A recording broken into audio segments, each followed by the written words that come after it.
भारतीय संविधान के अनुच्छेद 10 का महत्व परिचय। भारतीय संविधान का अनुच्छेद 10 आर्टिकल 10 नागरिकता से संबंधित प्रावधानों की श्रृंखला का एक अहम हिस्सा है। यह अनुच्छेद नागरिकता के निरंतरता और संसदीय नियंत्रण को स्पष्ट करता है। अनुच्छेद 5 से 9 तक नागरिकता के आधार और शर्तें निर्धारित करते हैं, जबकि अनुच्छेद 10 ये सुनिश्चित करता है कि इन प्रावधानों के तहत प्राप्त नागरिकता संसद द्वारा बनाए गए कानूनों के अधीन होगी। अनुच्छेद 10 का विवरण। अनुच्छेद 10 के अनुसार ग्रेटर दैन प्रत्येक व्यक्ति जो इस संविधान के प्रारंभ पर भारत का नागरिक है या जिसे ऐसा नागरिक समझा जाता है, वह संसद द्वारा बनाई गई विधियों के उपबंधों के अधीन रहते हुए भारत का नागरिक बना रहेगा। प्रमुख बिंदु 1 संसद का अधिकार क्षेत्र। अनुच्छेद 10 संसद को यह अधिकार देता है कि वह नागरिकता के अधिग्रहण, समाप्ति या नियमन से संबंधित कानून बना सके।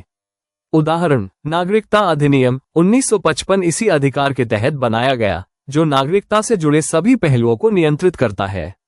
2 नागरिकता की निरंतरता। यह अनुच्छेद उन लोगों की नागरिकता को मान्यता देता है जो अनुच्छेद 5-9 के तहत भारतीय नागरिक है, लेकिन ये स्पष्ट करता है कि संसद इसे परिवर्तित या सीमित कर सकती है। 3 लचीलेपन का सिद्धांत। अनुच्छेद 10 संविधान को समय और परिस्थितियों के अनुसार नागरिकता नीतियों में बदलाव की अनुमति देता है। ऐतिहासिक और संवैधानिक महत्व। 1 संविधान के प्रारंभिक दौर की आवश्यकता। 1950 में संविधान लागू होने के बाद भारत को विभाजन, प्रवासन और नए राष्ट्र के रूप में उभरती चुनौतियों का सामना करना पड़ा।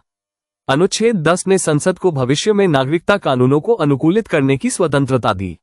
2 नागरिकता अधिनियम 1955 का आधार। अनुच्छेद 10 और 11 के तहत संसद ने नागरिकता अधिनियम 1955 बनाया, जो निम्नलिखित प्रावधान करता है। नागरिकता प्राप्त करने के तरीके, जन्म, वंश, पंजीकरण, देशीकरण। नागरिकता समाप्त करने के आधार, स्वैच्छिक त्याग, देशद्रोह, धोखाधड़ी। 3 राष्ट्रीय सुरक्षा और नीति निर्माण। अनुच्छेद 10 के माध्यम से संसद राष्ट्रीय सुरक्षा, जनसांख्यिकीय परिवर्तन या अवैध प्रवासन जैसे मुद्दों पर प्रतिक्रिया देने में सक्षम है। उदाहरण, नागरिकता संशोधन अधिनियम CAA 2019 अनुच्छेद 10 और 11 के अधिकार क्षेत्र में ही पारित किया गया। वर्तमान संदर्भ में प्रासंगिकता। 1 अवैध प्रवासन का नियंत्रण। अनुच्छेद 10 के तहत बनाए गए कानूनों का उपयोग बांग्लादेश, म्यांमार आदि से अवैध रूप से आए लोगों की पहचान और निर्वासन के लिए किया जाता है। 2 प्रवासी भारतीयों के अधिकार। OCI overseas citizen of India जैसी योजनाएं अनुच्छेद 10 की भावना के अनुरूप है, जो प्रवासियों को सीमित अधिकार देती है, लेकिन पूर्ण नागरिकता नहीं।